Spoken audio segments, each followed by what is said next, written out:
Dear Mom and Dad, I've been at a sleepaway camp for almost 3 weeks.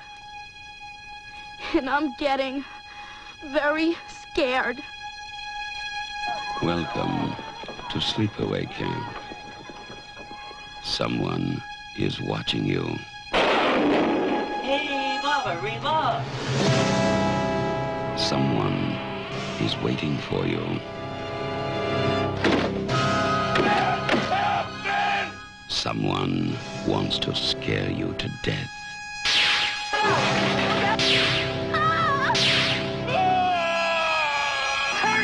Turn the wheel! Oh my God!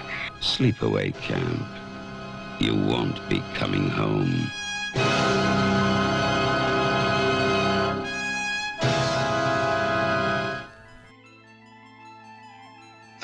And we are live.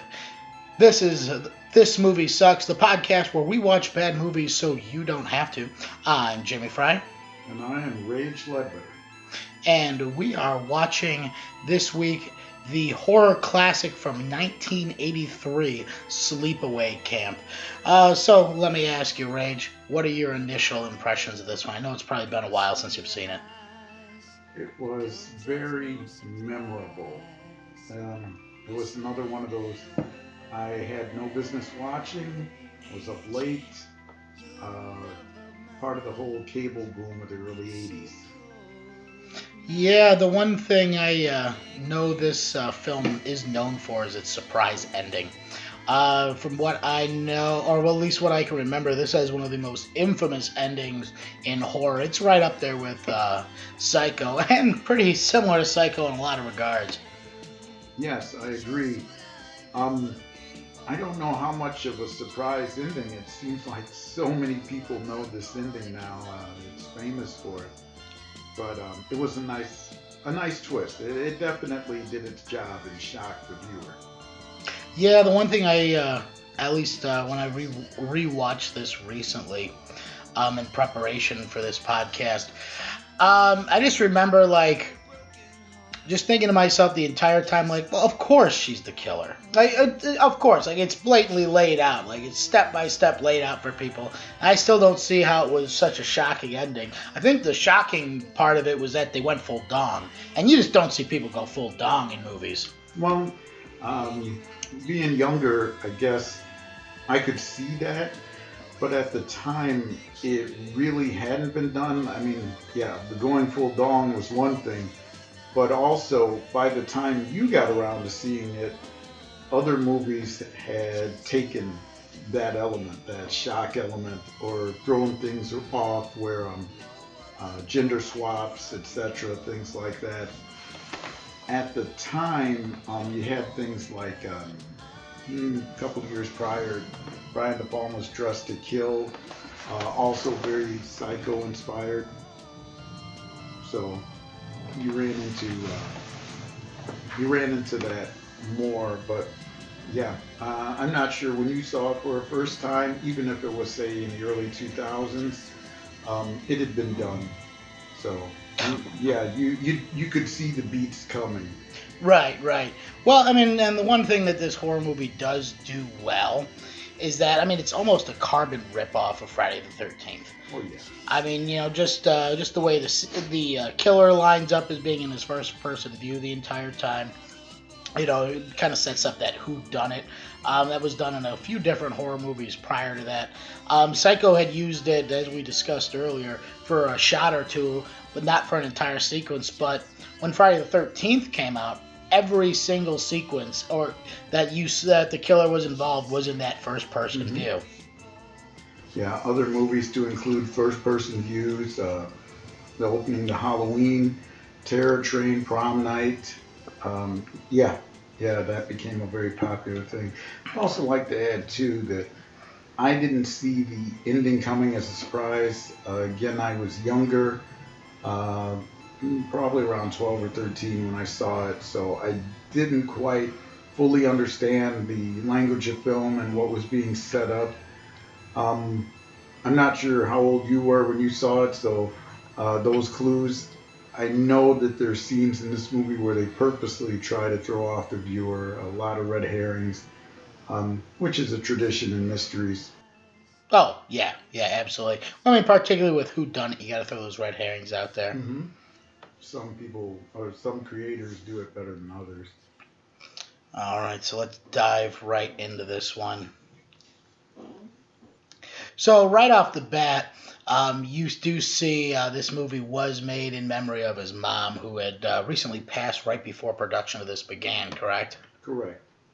And I believe it was her inheritance was the insurance money he used to finance this film. Yes. Now see, right off the bat, the one thing I do like is this movie uses a full orchestra Yes. for its score, as opposed to a lot of those slasher flicks in the 80s that were just using those single synths, like Halloween or... Horror movies were cheap. I'm sure a significant part of the budget for this was for the orchestra. Jonathan Tiersten as Ricky is misspelled in the opening credits. Slap in the face to a kid in his first movie, I'm sure. Agreeing to be in this movie in general isn't the best way to start off your acting career. Robert Earl Jones, just not as good as James Earl Jones. No, but his father, the voice is definitely there. You hear it. Man, right off the bat, this is a nice little campground. Like, look at how nice those cabins are compared to some of the summer camps I've been to and some of the cabins I've stayed in. Like, they seem to be swagging it out. It was, there's still a few structures left, but it was slated to be condos. They never finished the project. A few parts of the set are still there, like the tennis court. Wait, so they never finished the condo building? Correct. Oh, wow. I mean, yeah, it seems like some beautiful places to put a condo, though. But it was a real summer camp. Oh, yeah. Well, I think that was one of the other things that a lot of these old horror movies... I think one of the reasons why a lot of them took place at summer camps is you could shoot your whole movie in one spot on the cheap. Yes. Because, I mean, how much do they actually pay these folks? See, look at this. It's supposed to be the middle of summer, and yet look at all those autumn leaves. Mm-hmm. Someone did some oversight on this one. It must have been shot in the fall. Yes, it was. The camp ran until and the owners were happy to have someone come in and pay them to film in the off season. Oh yeah. I think they made some more money from it. There's a few scenes where they actually spray painted the leaves in the ground just to try and get a summer feel. Oh yeah, well I'm sure they had to do reboot or a lot of reshoots as well. And the little boy, his brother, would grow up to be on the Jersey Shore. Really? Yeah. The guy on the Jersey Shore, the Situation, he's the brother of the little boy in that scene. Now see, this is the true villain of this movie.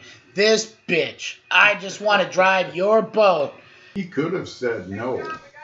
Yeah, but I mean, if you got a hot blonde who wants to drive your boat a little bit, I mean, it's the middle of summer. Come on. Because, she's not even looking where she's going. She's just bellowing full speed straight at the shore. Like, they're right off the shoreline. Yeah, so many cringeworthy moments. Like, oh, really? Really? You don't put kids in harm's way in movies generally now. Well, I mean, this was such a small production. She's just dumbfounded. How did they not realize they've been bellowing straight towards this coastline the entire time?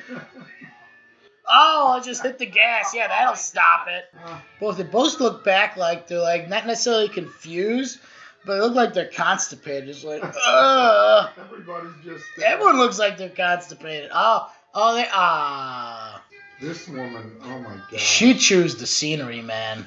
And how? And supposedly the director wanted the delivery like that. He wanted her to be very off. Yeah, well, what I really like, or I guess what really makes this role kind of creepy, is how she puts emphasis on the words that shouldn't necessarily have emphasis. She didn't even want to do it. The director, after her audition, the director was like, no, you have to do this. And he wanted her to have all these quirks, including her own language for the most part. Oh, yeah. Yeah, you can just tell just by what she's wearing that she's a little off. Not to mention the expressions on her face. Yeah, yeah, she looks very absent-minded. Like there's not a lot there. You know, like she's almost looking straight through them. So already she's just said she faked their physicals. That should be a pretty big indicator that something is amiss. Yeah, but really, had you heard about the ending before you saw the movie? Well, actually, the first time I saw this, I had no idea what it was. It was just in a stack of horror movies that we had got from the video store. Actually, I want to say I saw this side by side with The Leprechaun. The one thing I always did like about this movie and other horror movies of the era is their poster art was just so cool. Just the knife coming through the bloody shoe. Now, this is the funny thing. So many of the kids coming off the bus to save money. The kids that were hired as extras, etc., their families would come out. A lot of the kids coming running off this bus. Yeah, they were just cousins of the actors. Yeah, and the actress in particular, the actress. Good Lord, short shorts. Jeez. They make you so more aerodynamic. Look at those checkered pants this guy's wearing. I just watched him in the Twilight Zone recently. The owner of the camp? Yeah.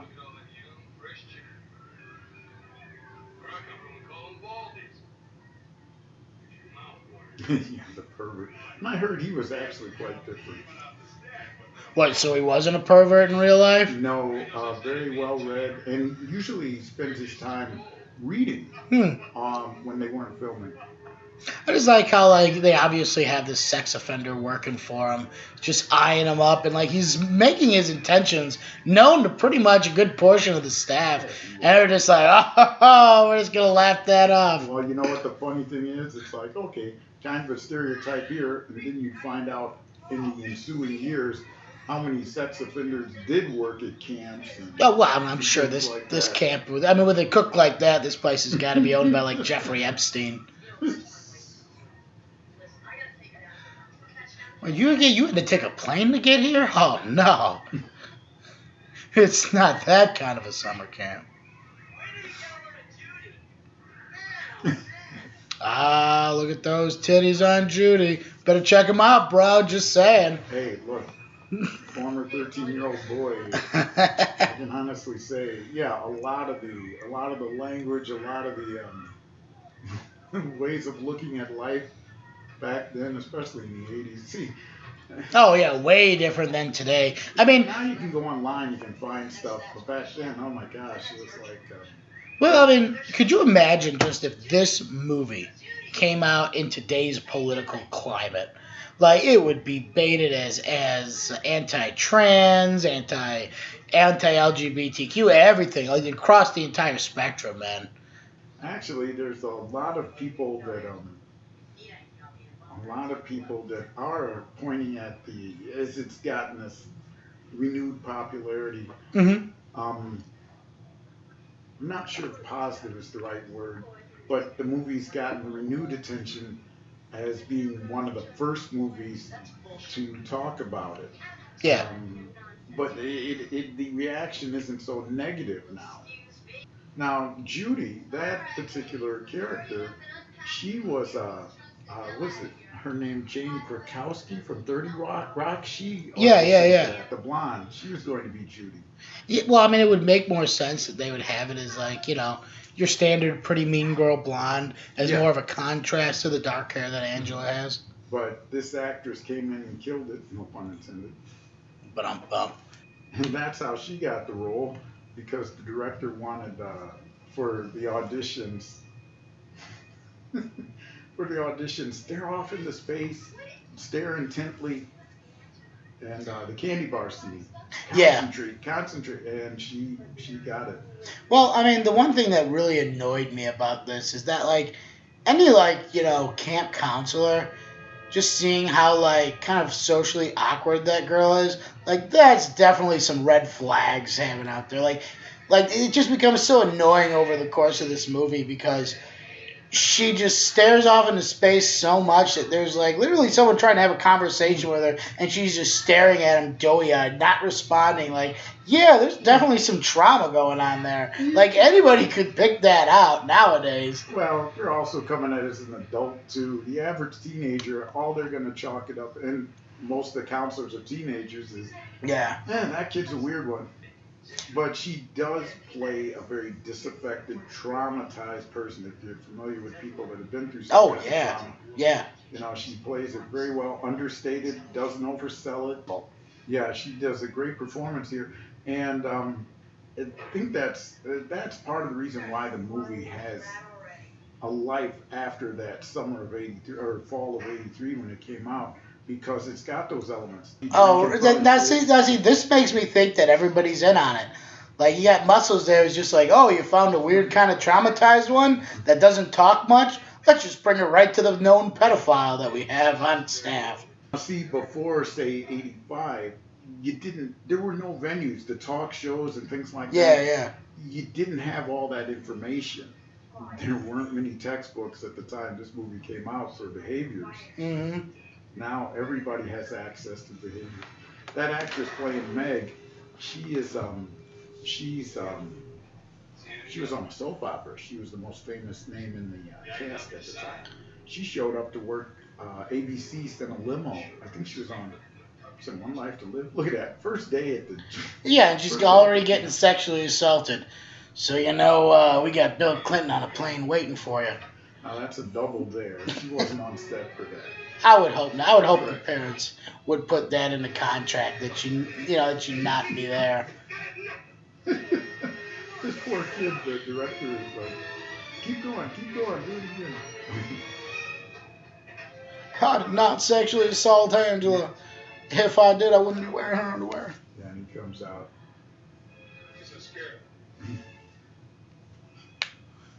He's like, what? Everybody's all preoccupied with their own stuff. Look at the eyebrows on No. Mr. Jones. I just like. He's like, I suspect, but. I just like how like he was like gonna sexually assault her, just like right there when everyone's just in the kitchen working. Yeah, that one's heavy-handed. I forgot how fast everything starts. Yeah, this movie does not waste any time. It just jumps you right into it. I like a movie to get straight to the meat. Forget all the fat. Now, the one thing I do give this movie credit for is that it has some very inventive ways to kill people. Oh, yeah. Like this first death, like, oh man, this is probably the worst way to go. Swift retribution. Oh, I'm telling you. Skull. Look at that. And there's the first person view. Yep. This was taken right from Friday the 13th. I think part of the what people enjoy about this movie is everyone who's got it coming gets it. Yeah. Well, except for Ricky. Well, except for Ricky and Though there is scene with the kids. Though there is some fan theories stating that Ricky was part of the killers, because when you watch these death scenes, so Angela's mom had it in the contract that her daughter couldn't be the one to actually kill people, as far as the murder scenes went. So all the hands that you see in here are Ricky's hands. Yeah. And it was great for throwing people off because even though he's a little boy, the hands are a little more masculine. Right, and like it really, given the ending. Oh no.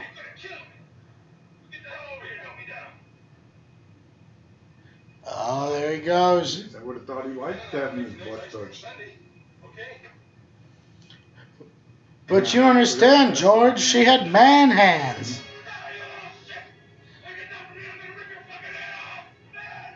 The kid was strong enough to move his big ass. Right? Well, and also it's like this is like the most preventable death in film history. Like all you have to do is step down. You know what I mean? Ah, there he is, his scalded hands. You know the Now for a B movie, this is actually some really good practical effects because they had little hoses that would boil up and shoot out the gelatin on this. Yeah, and get the smoke coming out. Yeah.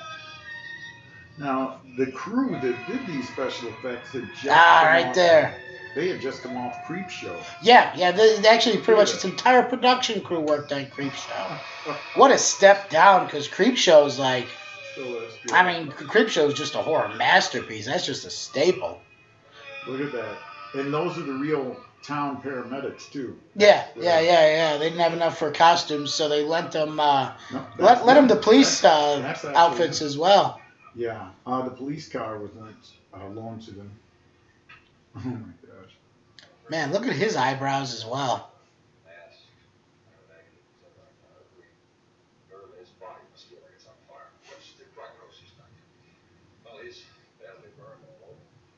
Yeah, you got to find a new cook. I mean, it's just cooking in a cafeteria. It couldn't be hard. Yeah. I'm sure they don't need to really hire someone new. What's his prognosis? We need a cook. What's his prognosis? Well, you just had like 50 gallons of boiling water thrown on him. I don't believe he's going to make it. Now, I'm no doctor or anything.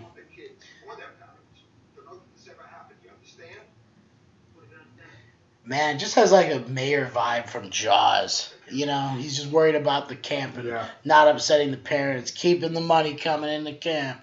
You got a killer on your hands. A man-eater. Yeah, Jaws opened that door. Gosh. Except the mayor had a much better taste in clothing. Like, this guy just comes off as so just lowbrow. Man, but he looks super familiar. Yeah, he was in a lot of movies. And you see, look at that. You see James in here. Mm-hmm. Yeah, laugh about it. He had it coming. He was a weirdo. I mean, they knew. Like, they all knew. Like, how could you not know when you're making bald chicken references? Now, I got news for you. You're cracking jokes when one of your coworkers is just nearly dying. And he saw the result of it. You'd think he'd still be, like, grossed out or in shock or something. Right? Nah, I didn't care about him at all.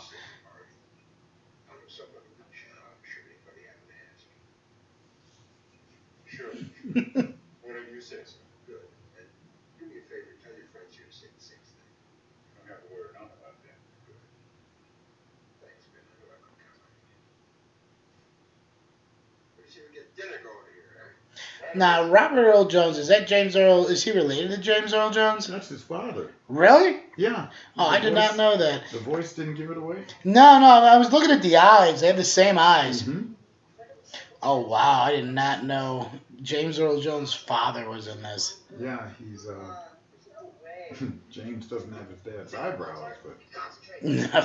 Thankfully. I mean, he might just keep them cut down. You never know. He could be more aware of that than his dad was.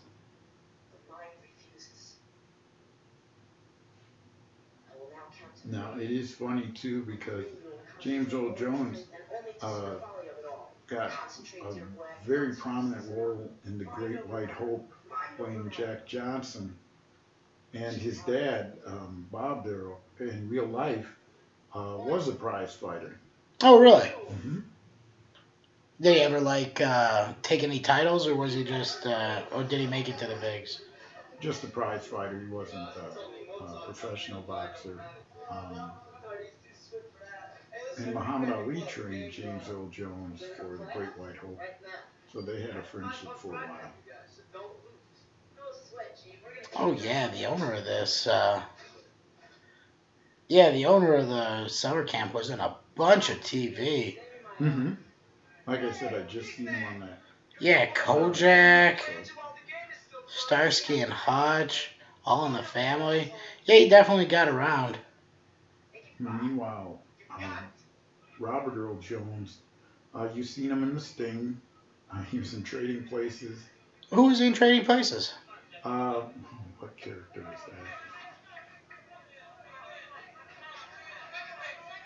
And Trading Places is a good one. Yeah, it wasn't a major part. Well, I mean, I guess you could tell with like as many bit roles as he had. Like James Earl Jones never had to like weigh on his father's accomplishments to get gigs. He did that all on his own. Yeah, he always he was in fact it's funny because I want to say that in the '80s he always had some small like walk-on role. He was never, this is probably the biggest role in the '80s that he had, like a co-starring gig. Otherwise, he'd have a scene here or there. Well, I mean, this was after his son had been in Conan, if I remember correctly, because Conan was what, 82? Yeah, Yeah, so probably, if anything, James Earl Jones was helping his dad get gigs. yeah. Robert was big on the stage and TV. Oh my gosh, Oh wow! the Look at old that handheld boxing video game. Yeah, I had a Power Rangers game that it was pretty much the exact same thing. Yeah, Just two buttons you press, punch, move. yeah. Those are still big in the early '90s. Oh yeah. The socks never went out of style. Look at that.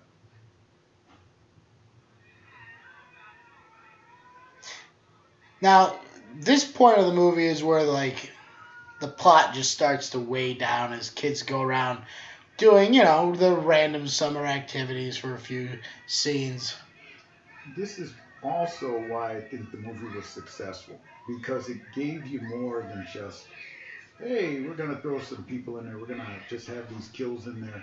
This gives you the time to meet the cast, to actually make an emotional investment in characters. That it's Oh like, yeah. oh, I don't want them to go. Oh, I hope they don't die. It fleshes them out. The average slasher movie doesn't flesh out. It's only got cartoon characters to get cut up by the killer later. Right, right, and that's why I'm glad this movie gives you like a wide variety of potential victims, so you don't quite know who it's gonna be. You just know that there's gonna be some victims. And that one of them is the killer, so it's giving you a lot of people. It's pretty genius like that. You can tell it was written by someone that was story first instead of, hey, let's construct this to try and get some box office. Right, right. Perfect example of those. There's the scene that got it apart. Her eating that candy bar and staring off into space. That's what got her the part. That was the audition. Huh. They were looking for the character of Angela. The girls that came in, the director had them like, you're totally focused on eating this candy bar. Nothing else is going on in the world. And she nailed it. That's such an odd thing. Yeah, because he wanted it to be odd. He wanted it to show that she's in her own world. Right, right. She's different from everybody else, and no one could understand. And she was good with doing the wide-eyed. Oh yeah, those big doughy eyes. Like I don't know what's going on, or I'm afraid people will find out my secret, or, See, I mean, it just gets so annoying. Like, she doesn't have, like, barely any lines in the whole movie. And now she's getting hit on by a dude who basically brags that his dad's a lawyer, and a dude in a mullet wearing a Blue Oyster Cult t-shirt. Like, definitely the two biggest tools on camp, And let's keep in mind, I mean, yes, there's a lot of political correctness, there's a lot more understanding, etc. But it's at a sleepaway camp, you got kids of all ages. So the character's like 13, and these guys hitting on her are definitely 16 and up. Oh, easily. Get that hat.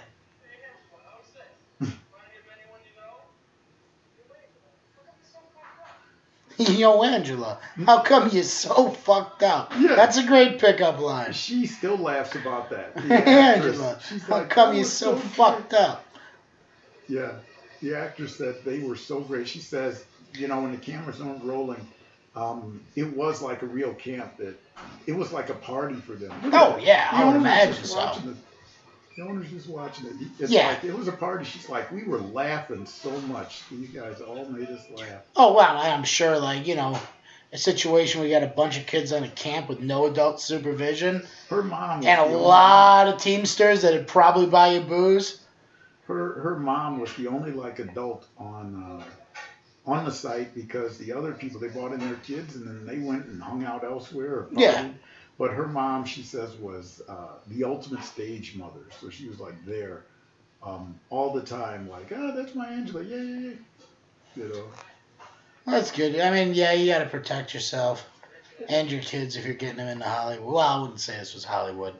This was a pretty bad starter movie for all these kids. Most of the cast, the director, he rarely gave you any input. He basically like, just do your thing and I'll tell you when to reel it back in, etc. Yeah. And she's like, when he told her, I want you to be in this mindset or whatever, and she was like, what she came up with is basically what she's thinking with all this is, you will never, I won't allow you to fuck with me or pick on me. That's her character. It's like, you're not going to hurt me. You're not going to hurt me. You know, except in this one. Look at that. Look at that. Great role.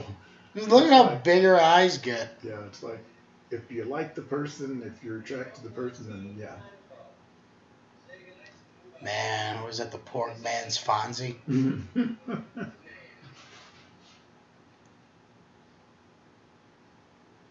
Oh, are you in for a surprise? Hey, she finally said a word. Right. See, that stuff like that is so different than what you might normally get. Plus, the fact that they used actual kids instead of having near adults or adults play teenagers. These people are all like the ages they're supposed to be. Yeah, that's the one thing I really hate about horror movies is when you have 20-somethings playing teenagers. Mm-hmm. This was a lot like Peanuts on television. You watch the Charlie Brown shows. Those were like the first cartoons to actually have children voicing children instead of women voicing children. Yeah. And this is a switch. Gratuitous nudity from males in a horror movie. Yeah. All I'm saying is these dudes 80s. need to learn how to tan their asses before they show them off to a group of chicks. Yeah. Like, holy hell, you can tell where your short shorts cut off. And these guys are just smoking their grass weed under the Look at the bleachers. 7-foot redhead over there. It's like, what the? I thought there was a dude. So did I. So did I. That's just a future women's basketball league member. I don't know what weed these guys are smoking, but I want some. That was early 80s weed. Some Mexican ditch weed. Probably the power of suggestion. It was probably oregano, but nobody told me. Right. Never buy your weed from a guy in a Blue Oyster Cult t-shirt.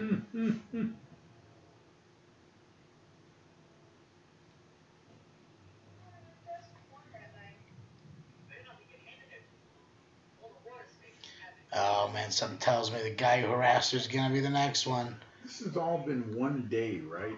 Correct. The cook has been killed and she's just hanging out. That must have been what she was thinking about when she ate that candy bar. Oh, killing that cook? Yeah, he had it coming. I mean, nothing beats a post-murder candy bar. If I was going to kill somebody, I think I'd enjoy a Twix afterwards. Maybe a Milky Way, you know? Don't say that because now when the police ask me, yes, we found the Snickers wrapper.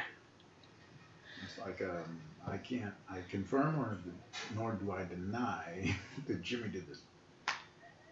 I mean, you're just not yourself. Here, when you're hungry, here, have a Snickers. This reminds me more of a Jaws movie. Right? Wow, she left him. I mean, I would too in that situation. And that shit's real. They're cold for real because they filmed in the fall. Yeah. Yeah, that's the one thing to keep in mind.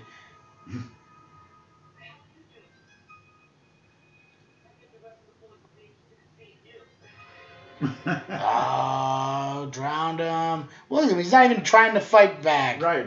It's like, you know what? He should be a lot stronger.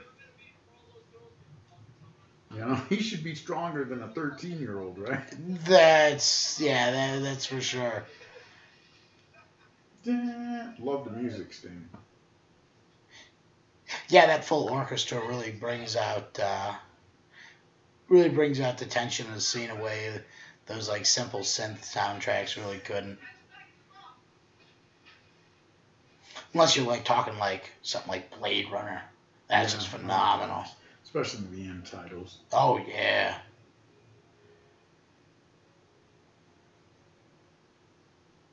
Now it's the thing about synthesizers for early 80s horror movies because they were so cheap. The synthesizer was perfect because you didn't have to pay a full orchestra. It was one person. You know? Oh yeah. Well, a lot of times like John Carpenter, he would do his own synths. Like, he would do all his own music and he'd kill it. In fact, he's got a score that I like that is probably the only time he farmed it out. There's the snake. The snake coming out of the mouth. That's a great shot. So, see, a lot of their like practical effects, like their body doubles, are really good. That was a cast. They had the actor. Yeah, because like there's so they could push the snake out. Yeah, there's a severed head at one point as well. Yeah, another cast. Yeah. That's 2 murders in one day. In 24 hours.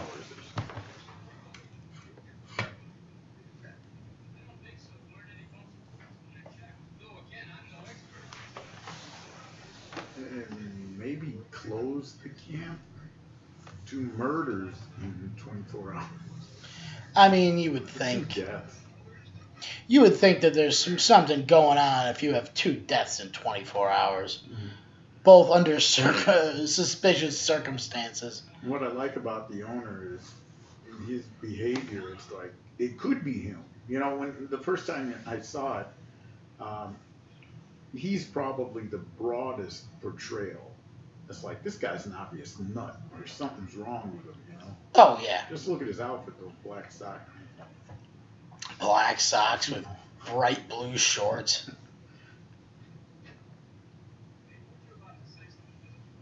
Oh yeah.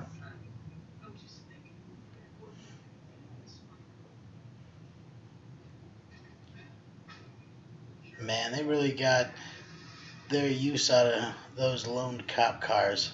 It just looks like an Oldsmobile with some sirens stuck on the top. What is that, a Cutlass? And that's the same 2 vehicles they use over and over again.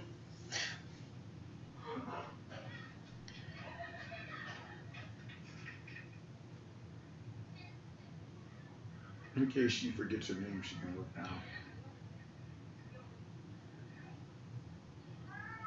Okay, so that's 2 lines of dialogue so far. And we're what? 40 minutes into the movie? 35 minutes in? Yeah, see, now she's a regular chatty Cathy. Oh, that Judy's gonna spike her with the ball. Yeah, look at the bitch. You can tell if you're looking at her, it's like, it's coming.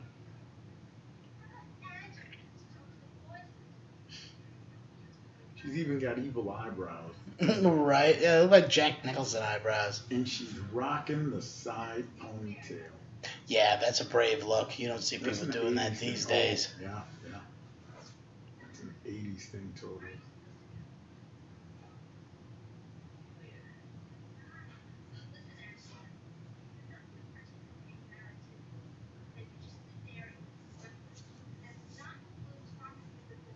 Well, at the risk of a spoiler, this is cock blocking, technically. Yeah, pretty much. And like, why would this girl listen to some other random camper? Like, if you're gonna sit there while we're playing our game, you can't do stuff. Click. Popular girls click.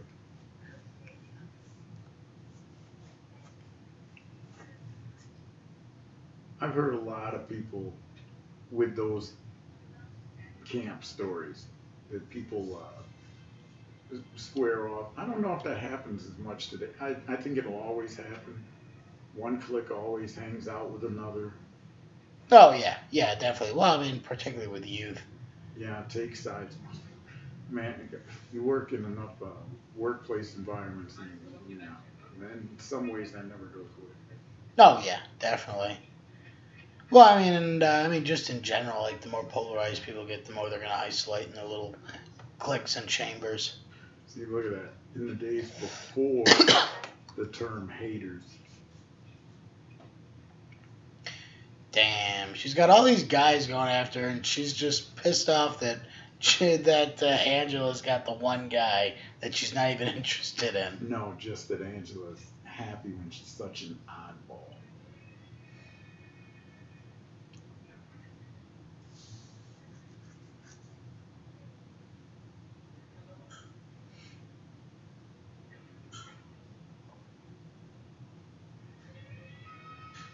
Man, these are cringy scenes. What? She said that this was nothing, the quick kisses, but when they have the longer kisses later, Mm-hmm. the more severe kiss, that it was weird because she was only 13, she had no experience kissing, and so her first kisses, not just were they her first kisses, but they were on film. Right. It was being filmed, and you're already self-conscious, but to have that too.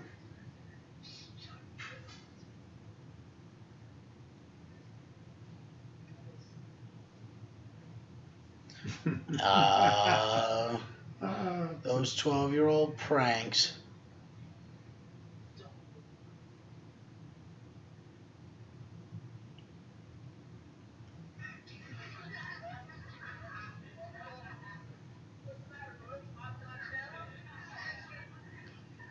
I like how he's just reading a porno mag. Oh, he's gonna pull out a butcher knife because he has some shaving cream on him. Well, there's another red herring.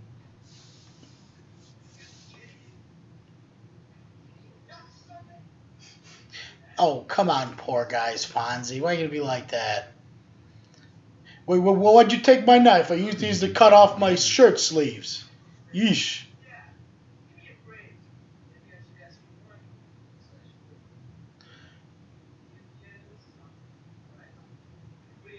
Man, he kind of looks like Billy Zane. Think? Was that a No, it can't be a Krispy Kreme box.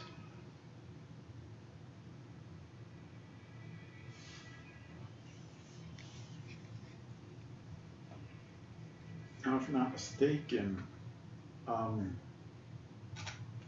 the guy playing her cousin in the movie, it's very odd, but they're only cousins in the movie, but on the set, I guess they fell for each other. Wait, her and Ricky? Yeah, and they were a couple on the set. It was innocent. Like I said, she was only 13, and he was like a couple years older, if I'm not mistaken. Well, it was the 80s. You know. Nowadays, you get a counselor called on you for seeing that sort of thing. And with her mom on the set. Yeah. She did. She said her and her mother, he made both of them mad because later during filming, extras from town came in, and they were like all 17 and 19, and they were fully matured, and here she was only 13, and here he was looking and ogling these newcomers, these extras. Yeah. Like, you're supposed to be with me, and you're looking at these girls. And it was actually having an effect on their performances, and the director had to. Wait, so the director had to split them up, or? No, he had to hey, you guys got to work this out. This jealousy stuff, because it's affecting your performances. Yeah. Look at that, man. Well, I mean, if they're supposedly rivals with each other, you think that little bit of animosity would help those scenes. Ricky. And Oh, her, Ricky. I thought you were talking about her, the. her and Ricky were dating. I guess you could say, or sort of dating. They were they were definitely mutually attracted to each other. Like Right. kissing, hand holding. Um, it was like I said, pretty innocent. But he was a couple years older, and when those extras from town came in and they were fully like matured, Hmm. if you're a 16-year-old boy and you see like 17, 18, 19-year-old girls and you're dating a 13-year-old, You find those yourself. hormones and everything. So Yeah. um, she was feeling kind of neglected for a little bit there, and the director's like, you know what, it's affecting her performance. You guys gotta work this out. And they did. Well, yeah, I mean, you think it would kind of help her performance if she's going to be more like, inward, concealed sadness kind of a character. Only the sadness was very apparent. 13-year-old getting the heart broken. The concealed part wasn't there. Right, right. Yeah, you can't wait for Judy to get hers. Dun dun dun. The preppy girl, the popular girl, all in the 80s, man. Yeah, it kind of goes back to that, not snobs versus slobs mentality, but kind of like the Revenge of the Nerds almost. The popular girl is always the bitch. And her group is the bitch group. Oh, yeah. Long before Mean Girls. Well, I mean, those social dynamics don't change over a generation or two. No, you're right.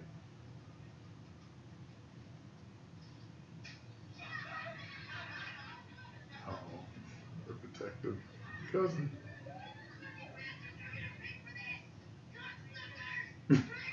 And that was his audition. The throwing the water balloons? No, the obscenities, the hurling of obscenities. All the boys trying out for this part. He got it. He did it the most convincingly.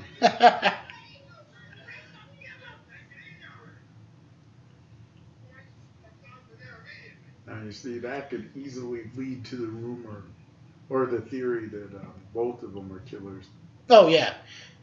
Just the part that you see his hands too. I just like how, like, the owner of this campground just saw a bunch of kids on the roof, right? Oh, doesn't worry about the potential liability or a lawsuit.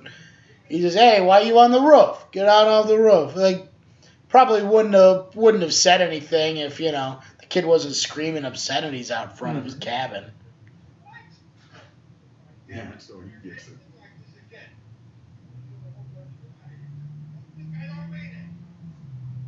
Yeah, don't throw him out now. If you had thrown him out now, it could have saved their lives. Right.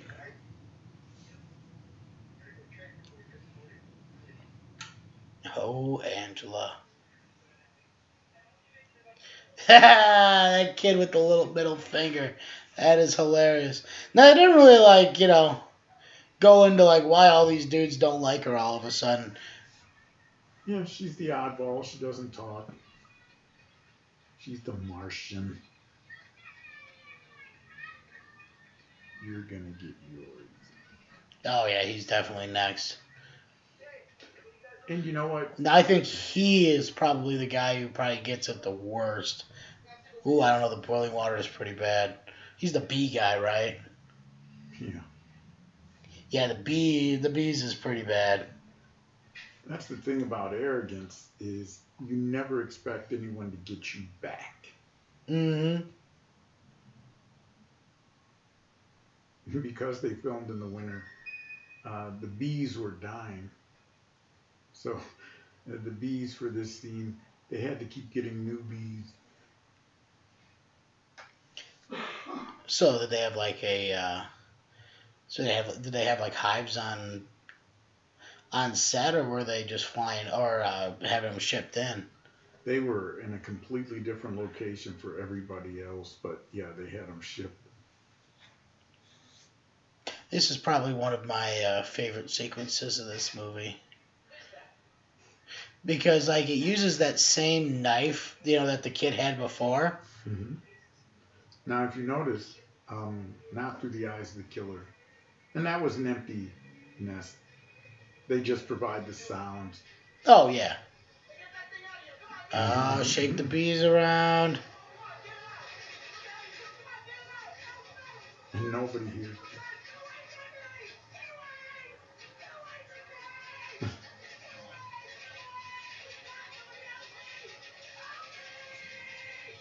Man, that would be probably the worst. If you lived through it, you'd never play a prank again.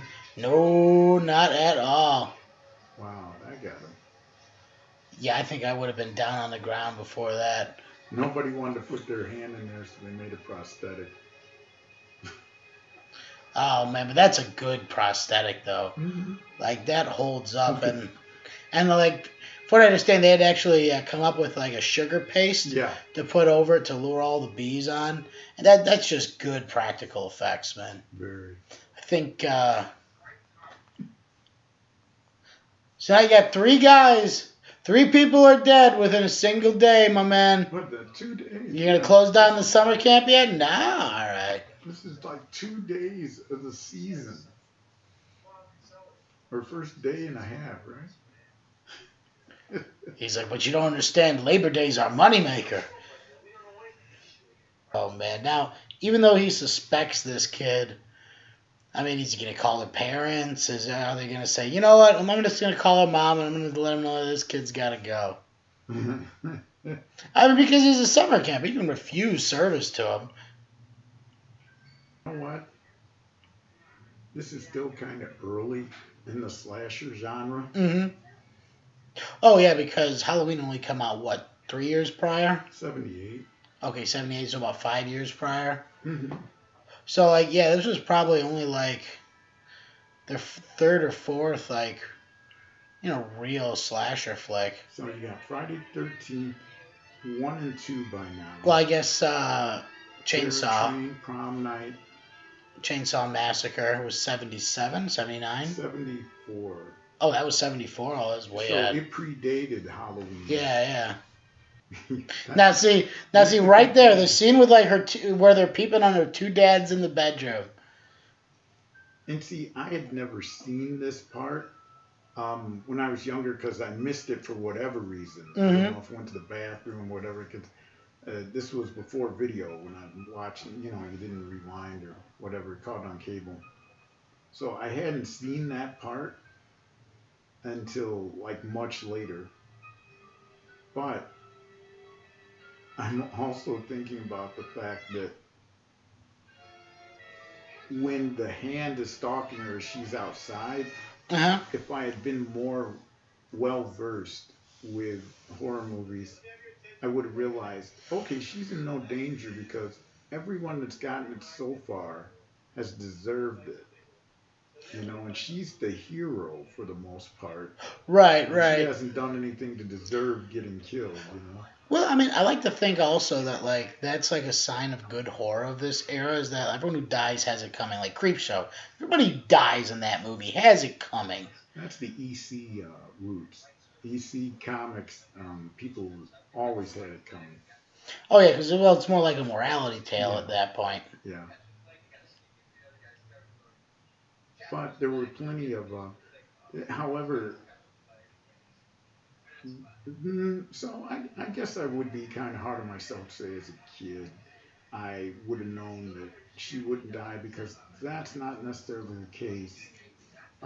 There were a couple of cases already where the person you think is going to be the hero of the movie dies. And in the case of Halloween, Jamie Lee Curtis and her friends don't do anything evil, and they die. Friday the 13th, the counselors die, and they haven't done anything to anybody. Well, besides being neglectful to poor Jason. But not the ones in the first movie, the ones that before the movie even began. Right. The delusional mind. So I guess, yeah. I mean, I guess overall they're just there to drink and fuck, So, overall, I suppose. But yeah, no, I see what you're saying. They didn't do anything blatantly neglectful to any of the kids there. Right. So the pattern in this is that the people that are bad get it. But yeah, I didn't see that pattern at the time. Well, how old were you the first time you saw this? I was around 12, 13. Okay, 14. then yeah, you wouldn't be picking up on story like that at that age. That age, you're just like shocked by the violence. You know what I mean? Yeah. And, Or what lack of violence there is, because yeah. so far you haven't seen anybody get hurt. You've only seen the after effect. Yeah, you haven't even seen any blood. Yeah, it is pretty bloodless. Which was probably how they were able to get an R rating for this instead of Yeah. X. Because, like, you figure, like, you know, showing a 13-year-old with, well, I mean, supposedly, right, a 13-year-old with full dong would get you an X rating. But it still squeaked by with an R. Yeah. With very little edits, if I do remember correctly. Correct. And I remember finding out that the director was terrified they were going to get an X because of the ending, and was actually relieved when they got the R. Oh, yeah, I would hope so. Because if you have the R, you just can play in a lot more theaters. I mean, because this movie opened, I believe, #1 that weekend, right? Yeah. Because it opened head to head against another horror movie. Amityville. Amityville 2, yeah. No, it was 3D. Oh, it was 3D? Yeah, Amityville 3D. Yeah, I can see why this one did better. Amityville 3D is a way worse movie. And, like, that's saying a lot, because this movie isn't good at all. But, yeah, no, Amityville 3D was trash. I like the second one, though. Amityville 2 was good. And I'm still a fan of the original. Oh, yeah. I mean, the Amityville story in general, like, a lot of the remakes they've done on it over the years are pretty good. Like, the Ryan Reynolds one wasn't bad. I believe they did one in the 90s, too, didn't they? There have been straight to video, include a lot of straight to video. Yeah. There's been like over 20 Amityville movies. Oh, wow. Well, I guess would that include the, I think it's the Conjuring 2? They start off in the Amityville house. Because they were the investigators on that one. Mm-hmm. It was I think it was Conjuring 2. Yeah, I think it's hard for me to keep track since they have so many spin-off movies with Annabelle and La Luchadora, whatever the hell that newest one was, The Nun. And the one thing that I do like about this movie is that it's been as far as it's been going so far, I have not seen one jump scare yet. No. In fact, like, it builds tension, through interactions, which I like. In terms of the profanity, which any 13-year-old, when they're away from their parents or, the profanity is about normal. With the exception of the hairstyles and the fashions, any 13-year-old would probably get really into this now because of the politics. It's a soap opera. Yeah, definitely. It's a horror movie soap opera. You could show this to a 13-year-old today, and they'd probably still enjoy it, and the surprise would still get them. Yeah, especially if it was their first time seeing it. Once again, the owner's standing right there while all this is happening, and he's preventing them from doing the right thing. Which makes me think he's in on it. Oh yeah, definitely. How are you gonna do it this time?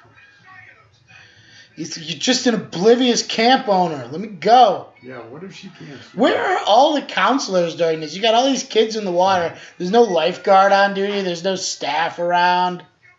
You could be punching her in the face.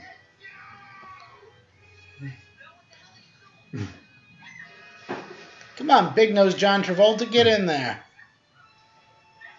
Oh, there he is. You just watch it. There's the lifeguard. Once she's in the water, he comes running. He's like, no, those two girls just dragging this girl onto the docks. That's none of my problem. I got a white hat.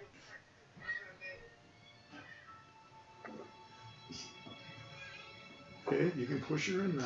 Oh, and the kids are just going to throw sand at her. That's right. That's why the kids got it later. Yeah, they throw sand the on her. director has expressed regret with that scene. He's like, if there's anything I could do over.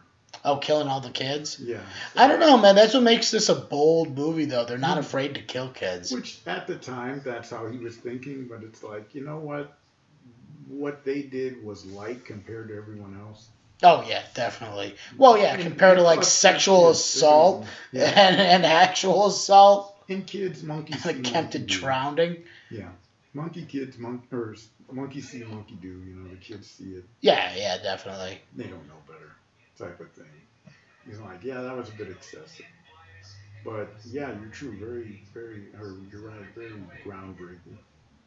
Good or bad. Yeah, you don't see too many horror movies that actually will kill kids. Boris Karloff, Frankenstein, when he drowns the little girl, they actually the first time they released that, they had to take that scene out. The re-release. Yeah, they when they re-released it. Because it was made for the Hays Code, and then once the Hays Code, that scene was cut, and when Dr. Frankenstein says now he knows what it's like to be God, that was cut. Yeah, it was. Let me see. What are some other good horror movies where they killed kids? Well, I mean, Sleepy Hollow. You see that one kid die. Well, you don't see it, but you know it's coming. Yeah. It's off camera. But more so back in the day, where kids in peril, especially kids in peril. Hell, that tree in Poltergeist, Oh yeah. and the clown. Yeah, the clown was super creepy. Yeah, that got a lot of people. That movie still holds up. The original Poltergeist, yeah. The remake was just awful. I don't know why they even bothered. You can't top a movie like that. And the Warrens from The Conjuring, they were consultants on Poltergeist. They provide a lot of information. And Aykroyd was a fan of their work and consulted with them on for Ghostbusters. He read a lot of their work. Now, That's great. now I like how like the owner of the camp is like just like definitely in on it, like trying to bang this like 15-year-old, inviting her over to his place for dinner and whatnot. So like when he gets it later, it's like, oh, right through the wall.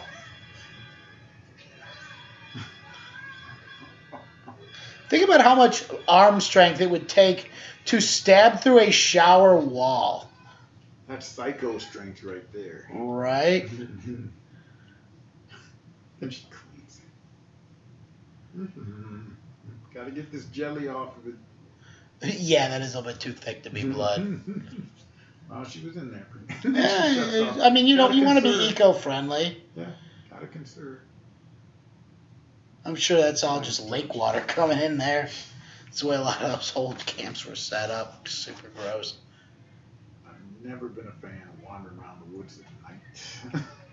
No, not at all. Well, at least they have the brawny man to protect him. Once again, it's the middle of the summer. This guy's wearing jean pants and a full flannel shirt. Well, the only person who could probably pull off that look is Al Borland. Yeah, the kid's got his coat zipped up too. Summer nights can get cold, I guess. I guess. Yeah, they've got jackets on. Yeah, you could tell that sequence was probably shot in the fall time.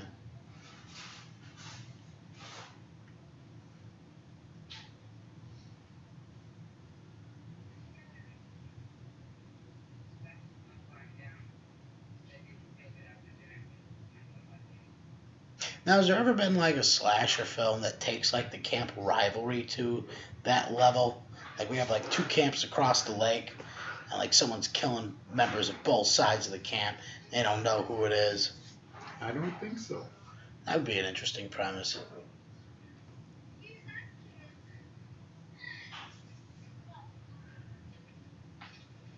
You know what? Whenever you see her coming, don't give her room. What do you mean? They're sitting there talking to each other. You don't see her coming through that door? Let's step over here because I'm gonna knock this bitch out if she, man, you know. Oh, yeah, definitely. Well, I mean, she doesn't want to use her fist. She's going to get her with that curling iron later. Couldn't happen to a nicer person. Old Judy. Yeah, save the best for last, right? Yeah, you figured that would be like the first on your shit list. Well, I mean, besides the pedophile. Yeah. I want to go back. I'm cold. It's a summer night. Oh, he just leaves the kids out there. Yeah, that's the counselor. Watch out for bears. Yeah, I'm just going to leave a couple of 10-year-olds unguarded and unprotected in the woods. Especially when there's been 3 deaths. Right. 3 known deaths, like, Known very well, yeah. because like if this has just happened in the first 2 days, based on how the owner of this campground has responded, I can't say that there probably has been more kids who have died here.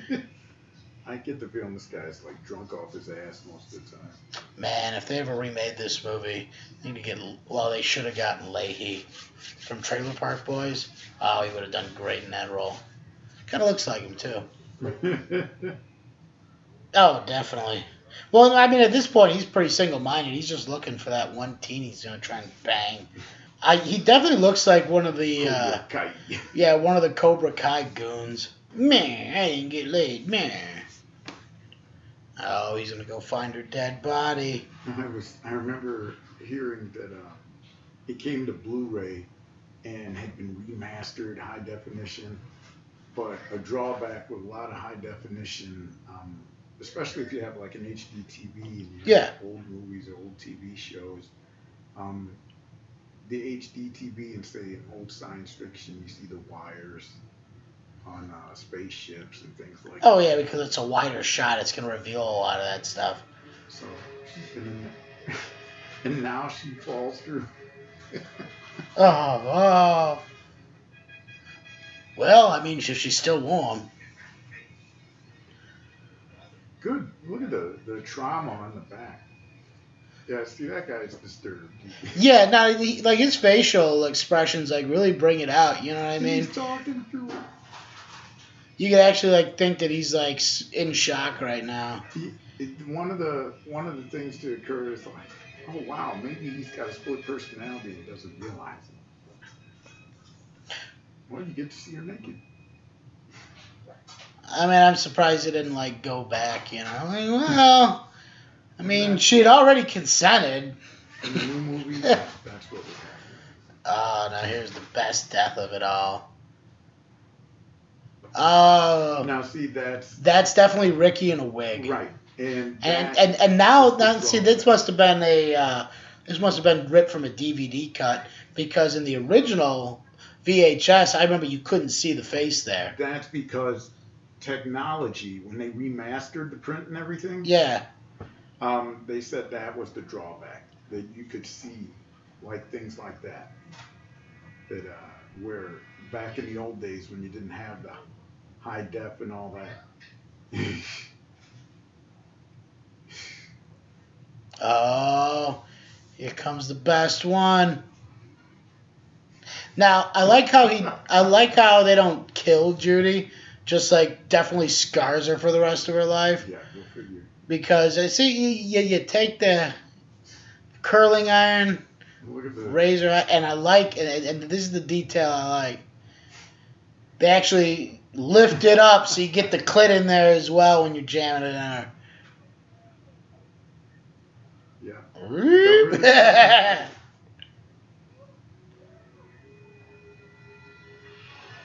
Yeah. Yeah, leave a little something to the imagination. Oh yeah, you don't need to show something like that when your character's 15. You know what I mean? If you're seeing this and you're underage, you probably won't know. It's like, oh, did he stab her? Then a few years later, you're like, oh. And you got to see the burn mark on the blanket. That was a great touch. Yeah, it definitely lets you, like, it lets you know what's happening without having to show it. Oh, throw up a little milk there. Now they never really like showed like what happened to the kids. How did they kill them? Yeah, very industrious too, very fast. Which of course led to the theory that it's two killers. Which I mean, which makes a lot of sense, because how can Angel be taking out Julie when the kids are all getting stabbed up? Because I mean that's It's basically, how long were you gone from those kids, man? yeah, and it did not take him a couple hours to get those kids back to camp.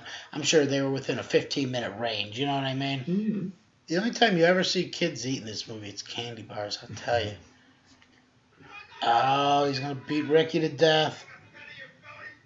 Now I killed you.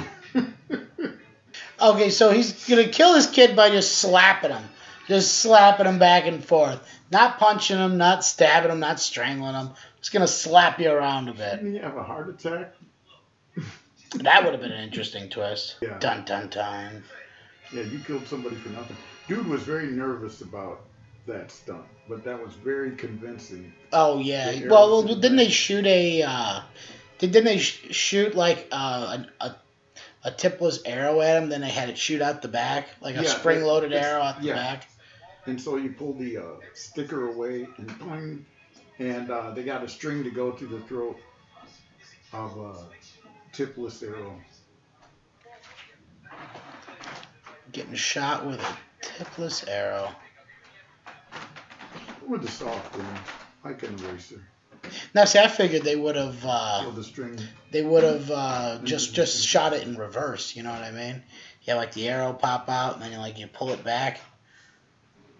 But then you think with all the cast they were making of people, they wouldn't just make a cast of the guy as well. Now they wanted to get the face. They wanted to surprise. And it was one of those effects where now spoiled by CGI, but where as a kid you're like, how did they do that? Yeah. I like the touch that her hair's all out of place.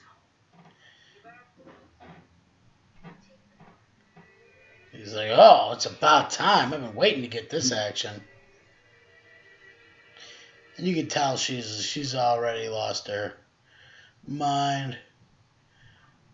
It's the two random cops out in the woods. The cop with the fakest mustache in the world. Well, Like not through the whole thing. They called him back later and he didn't. He had shaved it for another role. Oh, really? So So when they he had to came put a back fake later, one on? Yeah, they glued and the director said, "Oh, we get so much hell for that." Oh, man. Well, I mean, like, I don't know. You could have just had him with it shaven. Like, it's not like a cop wouldn't shave off his mustache Yeah, the next in, day. like, 3 days. Like, you could have just been thinking about it. It's not even the same color. But Oh, Ricky lives. it's a cheapie. Oh, yeah. Yeah, it definitely is. You could tell they just threw some Elmer's glue on his face with some leftover barber hair. Well, the movie is cheapy too. There's another one of those continuity things. Just do this. Yeah, we're not going to worry about it. Then look at for that one. They literally, it's a marker. It's Groucho. Look at it. And see, It's like shoe polish, right, man. because now we live in the HD age. But on videotape, it wasn't as pronounced. That glare wasn't there Yeah. on film back in the 80s. And so they thought they got away with it. But once DVD and Blu-ray came along, forget it. All I'm saying is, you had 3 characters in that scene. You could have done that reaction shot on any one of their faces. Why risk it with the guy who's got a bunch of grease on his face? Oh, here we go. This is the best part of it. This is the big shock. Now, from what I understand, when they made the cast of Angela's head for this, they just paid Just her face. Yeah, well, just her face. A mask. Yeah, they had paid some random college student Yeah. to actually sit in for this role, and you had to like down a bunch of beer to be able to build up the courage to go full dong. Oh yeah, if you're gonna go full dong, like you gotta have a decent drunk on. This always freaked me out because this bare minimal set, the whole Yeah. background and everything. Yeah. And you can see her breath. It's like, what the? Even as a kid, I'm like, this is so weird. This is so surreal. Yeah. And at first, I didn't know what was going on before I realized. Well, it's almost similar to like a Lynchian style almost. You know what I mean? Big, bright, contrasting colors. And again, her performance, the weird old. And there's that wallpaper you love so much. Oh man, that's the worst wallpaper And ever. look at her blazer. But then the reveal, and still not suspecting anything here, but that little girl, she was 13 and had to have the plaster face mask and everything like Oh that. man, that must have been awful. She So said though the that- face that they captured for that, Yeah. right there, bam, And that's dropping what the they did. head, and you do the back up, just the breathing heavy. Ah. So they gave the mask to the guy. And like right there is why I would have had to do some drinks. Like if you're just gonna reveal your small dong to the Yes. world, and from what I understand, the guy who actually wore the mask hasn't come out publicly No, since. We no. still Why don't know would who you? it was. Why would you? And the eyes, the special effects guy, he got them from a taxidermist. They were perfect. Really? Yeah, glass eyes. Even the eyes are masked because he didn't have to walk anywhere. Just had to stand there, and yeah. And the titles roll over that super eerie green and black. And as a kid, I'm like, how in the world? There's no way. Because I'm still thinking, wait a minute. That whole movie, the first time I saw it, I'm like, so that whole movie, they found a boy. Because Tootsie had come out. Right. You know, it's Right, so right, they a couple found years boy prior. to play a girl convincingly through the whole thing for years. I hadn't read Fangoria or anything. I didn't know how they had done that. Then, like, at the end of the 80s, going into the 90s, I'm like, oh, they superimposed her head on that. Yeah. It had to be a superimposed. I didn't know it was a mask until, like, recently. I want to say earlier this year. Really? Right. I thought, originally, back in the 80s, I thought, okay, so that was a boy playing a girl through the whole movie. But then I'm like, oh my gosh, man. And they let a 13-year-old boy or teenage boy just be naked like that. And I'm like, and then I got a No. little bit older and I'm like, okay, so maybe he was 18 playing 15. Right. Which I mean, which would make sense, you know, But, because particularly if you can find someone who's lean enough Mhm. at that age. But see, these are the things that, with practical effects, I tell you, it went out with Terminator 2. Jim. Yeah. The whole idea, because the average thing after a movie like this or a special effects film was, how did they do that? When I was younger, man, that was like almost every summer. How did they do that? That was amazing. I even remember after seeing The Abyss. Oh, and The Abyss water was such a creature. good one. The water creature. How did they do that? Now nobody asks that anymore. We just automatically assume. Oh, You know, it's funny you say that because I remember specifically when T2 had come out on VHS tape, their selling point was now you can rewind and see it again. You see like the CGI, like dude coming out of the floor. How did they do that? Well, I gotta see that again. Yeah. Oh, your copy today. But yeah, when people didn't. I mean, particularly with Terminator 2.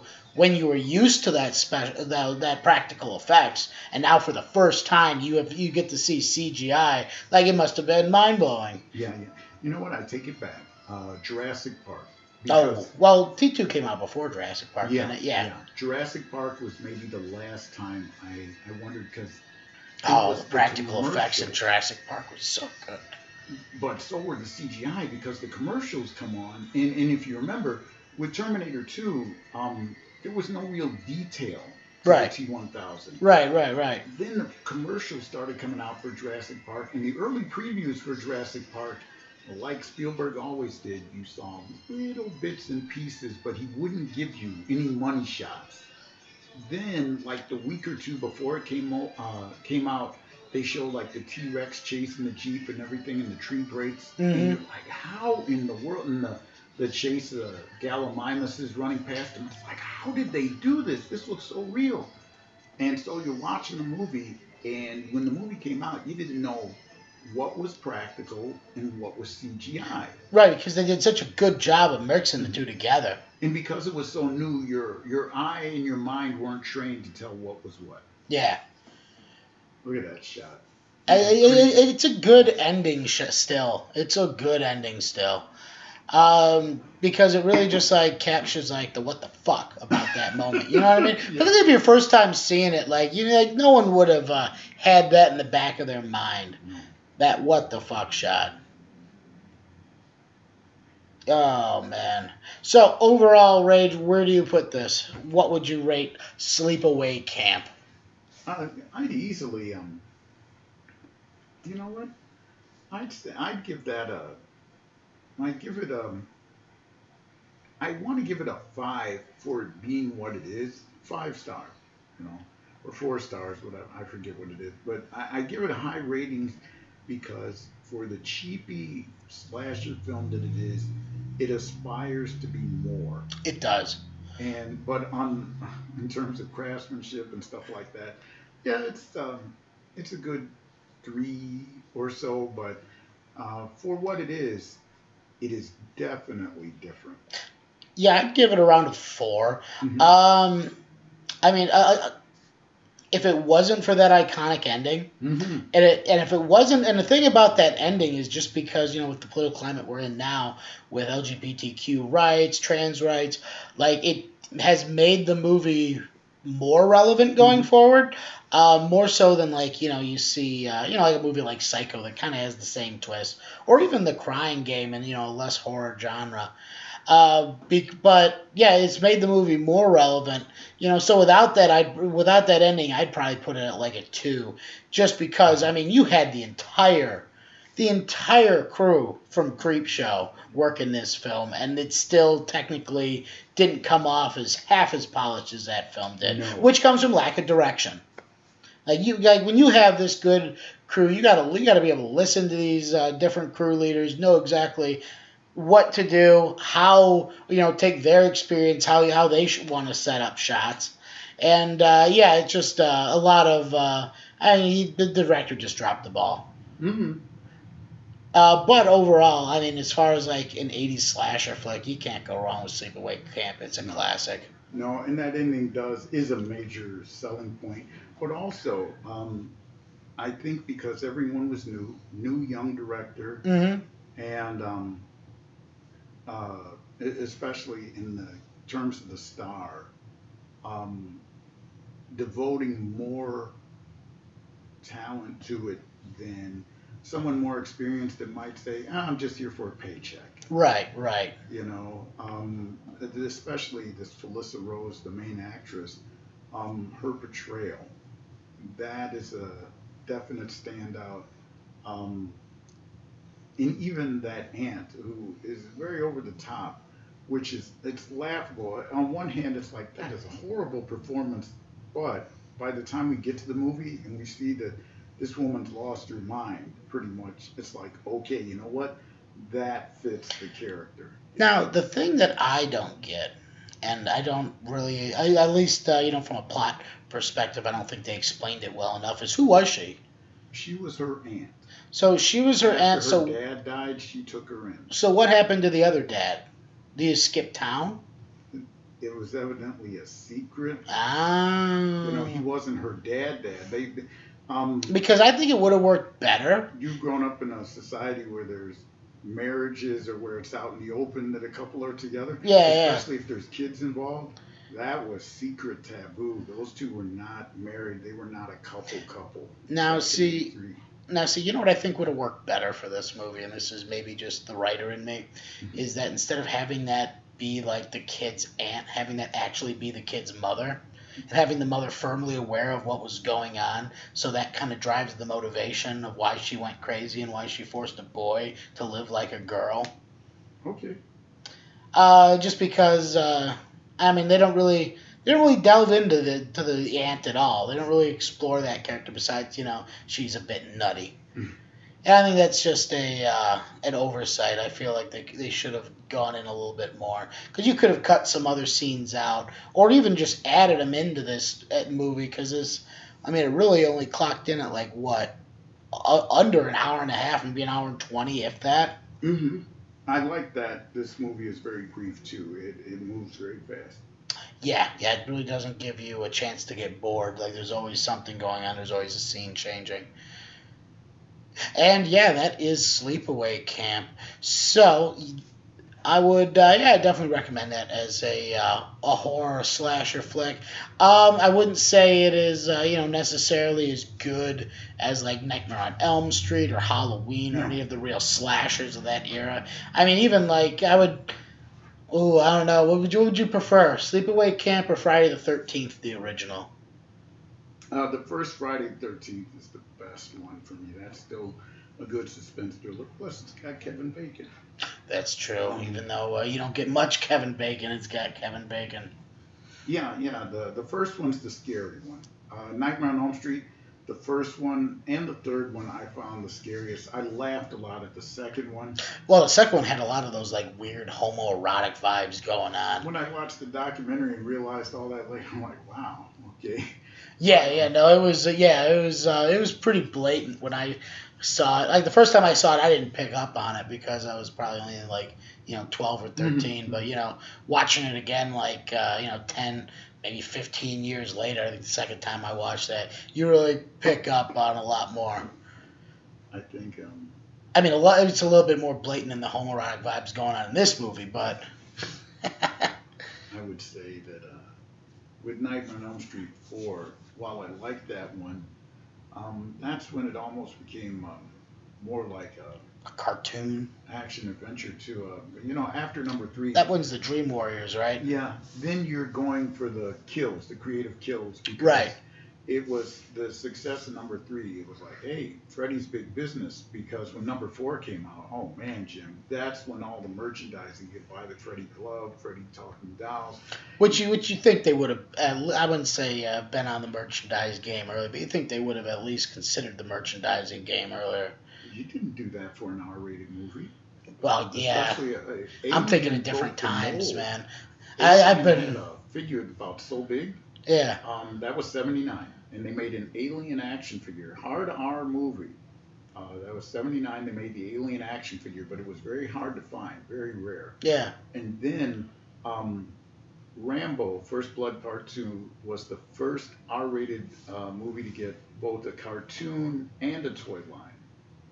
And then you got Nightmare on Elm Street 3 or 4. After Nightmare on Elm Street 3, as number 4 was coming out, and that was a summer release. That's when you knew, because before then it was either fall or spring, and that's when they realized, okay, Freddy's Big Business after number 3. Oh yeah. Number 4 got an August release, broke box office records.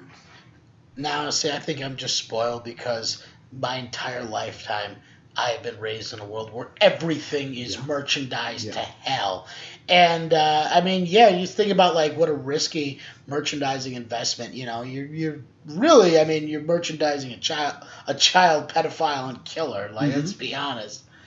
And some people didn't get that. I'm like, wait a minute. He went after teens. He's always sticking his tongue out. He makes reference about being boyfriend, stuff like that. Right. Like, you never realized that's what Freddy... That he was touching these kids the whole time. Well, they really didn't get into, like, the details of his backstory until what, like... The third one. Oh, what was it? Was the third one the one with the nun? Yeah. Okay, yeah, that's what I'm thinking of. And his conception, oh my gosh. The son of 100 bastards. And then after Freddy, Chucky wound up getting a doll. Well, I mean, right off the bat, you knew Chucky was going to get a doll. But if it had come out 3 years before, no.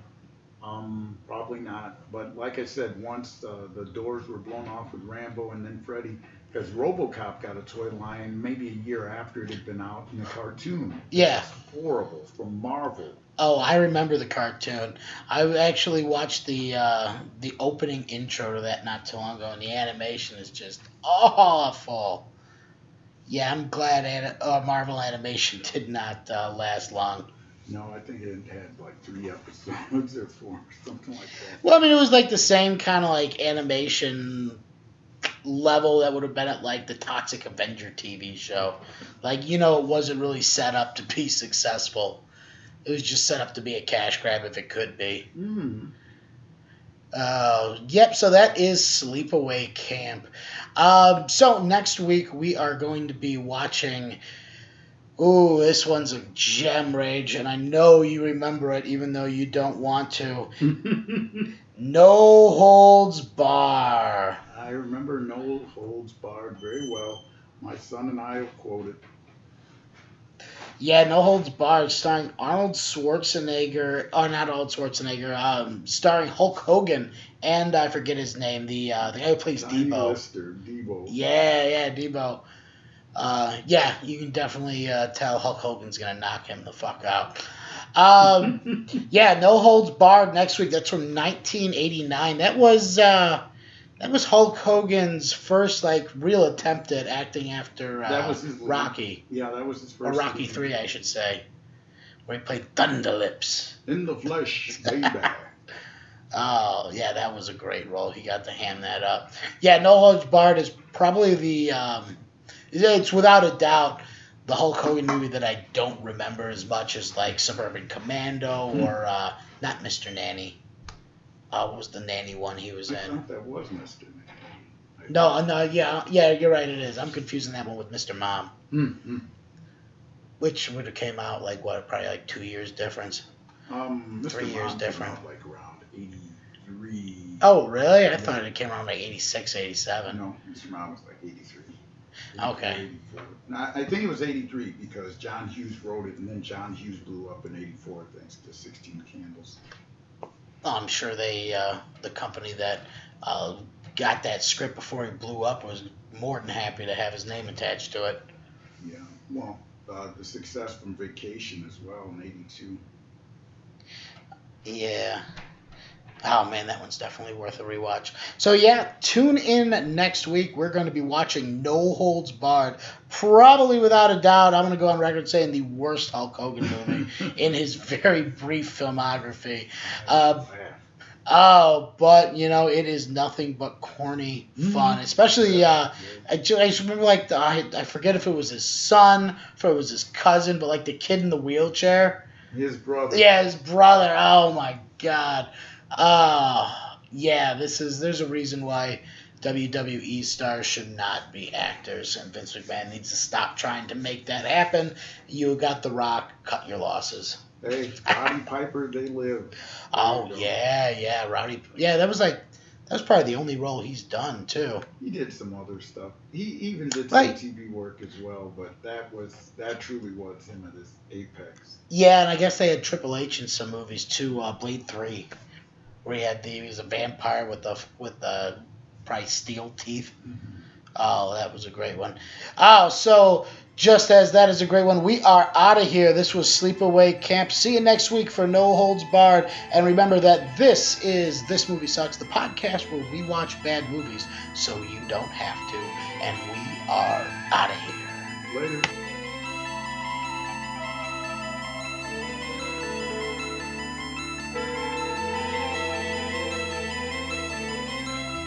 When I look into your eyes, it comes as no surprise.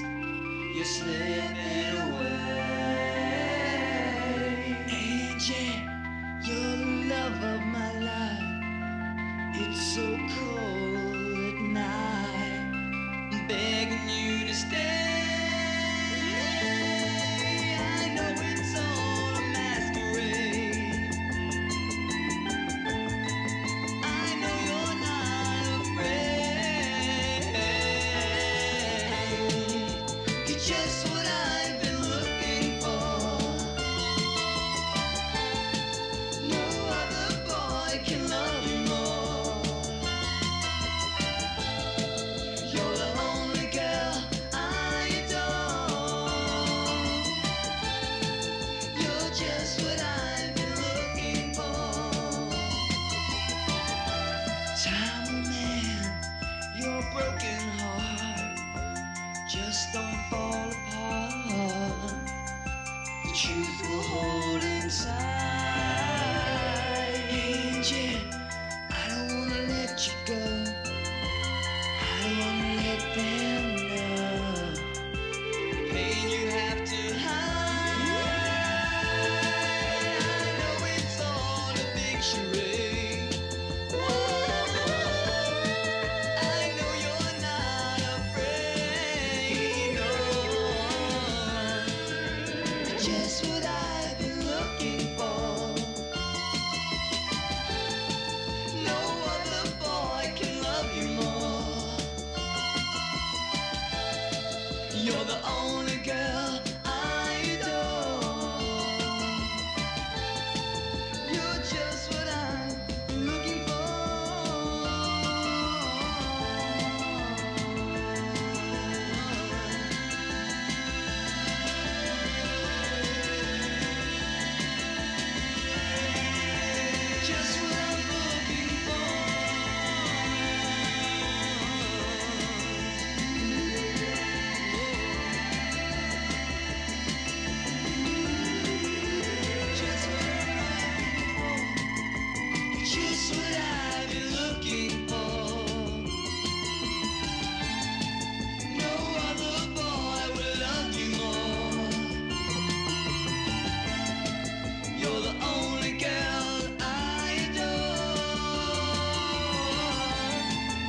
what I